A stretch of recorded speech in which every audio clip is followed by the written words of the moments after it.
پانی کے دروازے جب بند کرنے ہوتے ہیں، یہ چالیں میں آپ کو بتا رہا ہوں، یہ انداز بتا رہا ہوں۔ اب حدیث مبارک پھر سنیے، وہ جب انسان کی خطائیں اور گناہ بڑھ جاتے ہیں تو رزق کے دروازوں کے سامنے یہ گناہ آ جاتے ہیں، اور رزق یا بند ہو جاتا ہے یا تھوڑا ہو جاتا ہے۔ اور اب حدیث کا اگلا حصہ سنیے، مفہوم عرض کر رہا، فرمایا کہ جب بندہ استغفار کو اپنے لیے لازم قرار دیتا ہے، استغفار کو اپنے لیے لازم قرار دیتا ہے، تو یہ استغفار ان گناہوں کا ازالہ بن جاتے ہیں، ان گناہوں کو ختم کرنے کا ذریعہ بن جاتے ہیں، اور رزق کے دروازے کھل جاتے ہیں۔ اور جب رزق کے دروازے کھلتے ہیں، اللہ عطاؤں اور بارشوں کی اور رحمتوں کی اور کرم کی اپنی خاص نزول اور بارش کرتا ہے، اور اللہ اس کے لیے وسعت، عافیت اور برکت کے دروازے کھول دیتے ہیں۔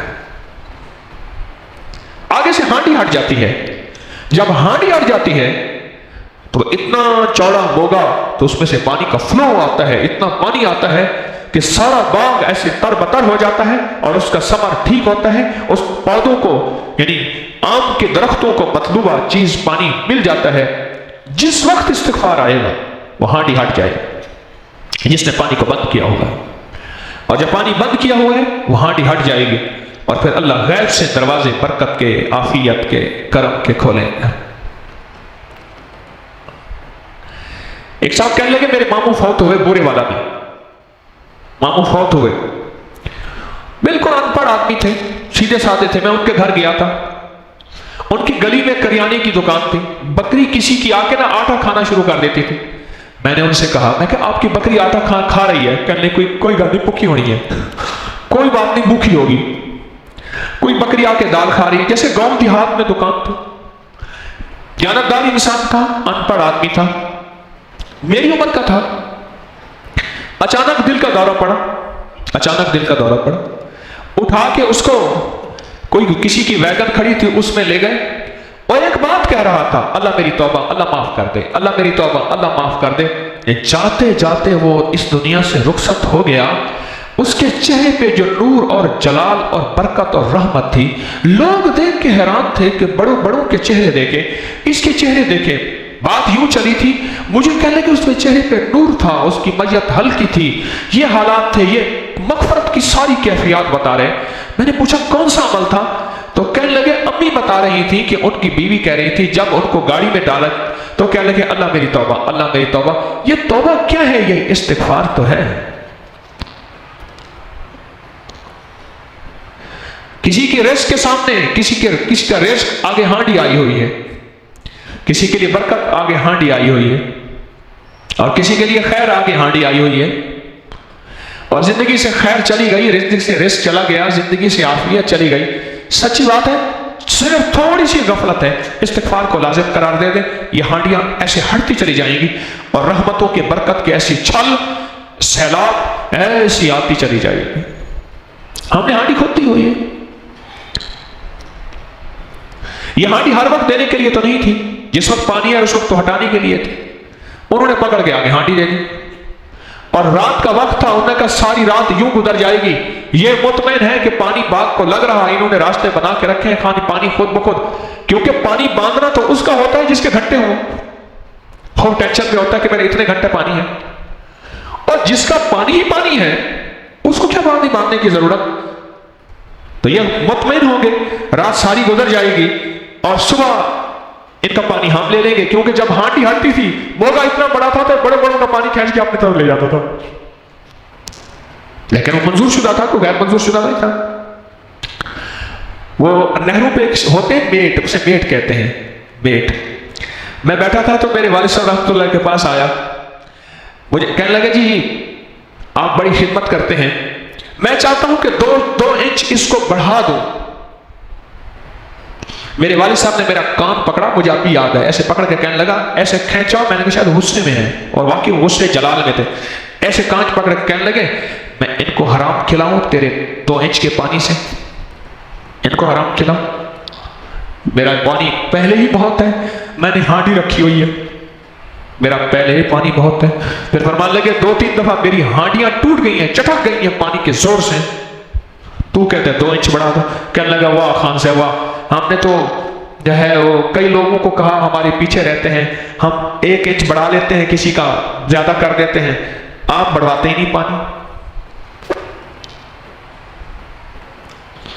زندگی میں بعض اوقات سوچتا ہوں کہ اگر ہم استغفار کو لازم، اور صرف ایک تسبیح استغفار کی، ایک تسبیح صبح شام، اپنے سارے گناہوں کا اعتراف، اپنی ساری ندامتوں کا اعتراف کہ مولا فلاں جگہ خطا ہوئی، فلاں جگہ غلطی ہوئی، اس کا ندامت بھی ہے، اعتراف بھی ہے، اللہ میرے بڑوں سے ہو گئی مجھے علم نہیں، یا میں نے سنا ہے کہ میرا باپ اس مزاج کا تھا، میرا نانا اس مزاج کا تھا، میرا دادا اس طبیعت کا تھا، اس کے زندگی کے معاملات، لین دین، اس کا کاروبار، مولا مجھے پتہ نہیں کس کا حق دینا ہے، مجھے پتہ نہیں کس کا رائٹ میں نے کھایا ہے، اگر اللہ اگر مجھے یاد ہے میں نے کھایا ہے تو میں ایک ایک بندے کو دوں گا لوٹا کے، اور دوں گا۔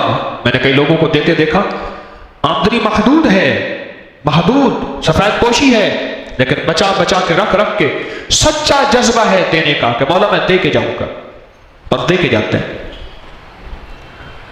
استغفار کرنے والے کو بیٹے ملتے ہیں، استغفار کرنے والے کو فصلیں ملتی ہیں، استغفار کرنے والے کو باغ ملتے ہیں، استغفار کرنے والے سے رب راضی ہو کے خزانوں کے دروازے کھولتا ہے، استغفار کرنے والے کو وقت پہ بارشیں اور پانی ملتا ہے، استغفار کرنے والے کی بیماریاں دور ہوتی ہیں، مسائل حل ہوتے ہیں، اور استغفار کرنے والے کو دنیا آخرت کی خیریں اور برکتیں ملتی ہیں۔ ایک واقعہ سناتا ہوں۔ حضرت عمر بن عاص رضی اللہ تعالیٰ عنہ مصر کے گورنر تھے۔ ایک مصری حضرت عمر رضی اللہ تعالیٰ عنہ کے پاس آیا اور آ کے کہنے لگا کہ میرے اور محمد بن عمر بن عاص، عمر بن عاص رضی اللہ تعالیٰ کے بیٹے محمد، کہ جی میں گورنر کے بیٹے، اور میں نے دوڑ لگائی، کہاں دوڑتے ہیں، میں آگے نکل گیا، گورنر کے بیٹے نے درہ اٹھایا اور مجھے مارنا شروع کر دیا کہ میں حسب والا، نسب والا، میں سردار کا بیٹا، میں آقا کا بیٹا، اور تو چھوٹا سا آدمی، تو میرے آگے نکل گیا، مجھے بہت مارا، مجھے انصاف دلا دے۔ امیر المومنین فرمانے لگے میرے پہلو میں آ جا، انصاف میں دلاؤں گا تجھے۔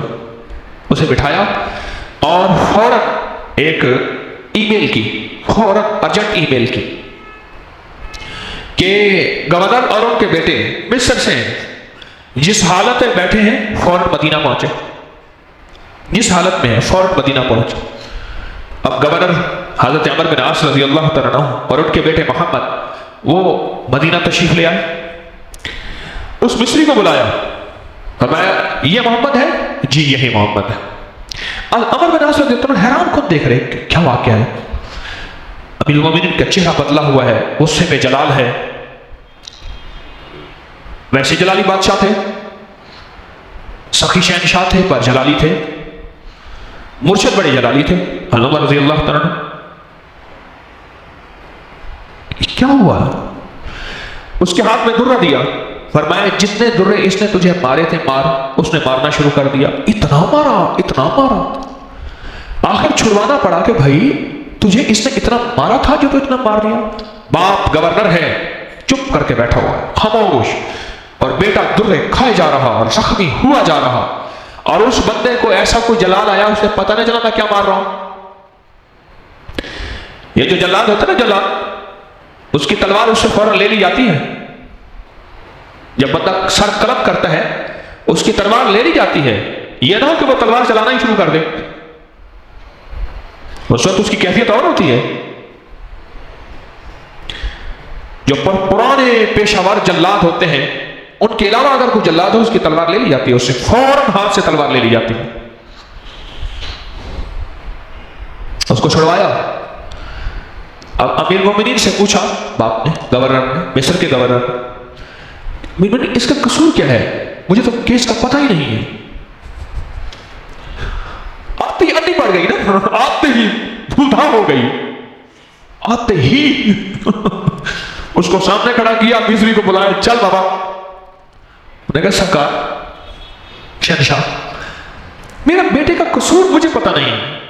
اس مصری کو بتایا کہ بتا گا، آنکھوں سے آنسو آ گئے کہ میرے پاس ہی آ جاتا مصر میں، مجھے کوئی خبر نہیں کہ میرے بیٹے نے تیرے ساتھ زیادتی کی ہے، اگر تو میرے پاس آ جاتا میں تجھے بدلہ دلاتا۔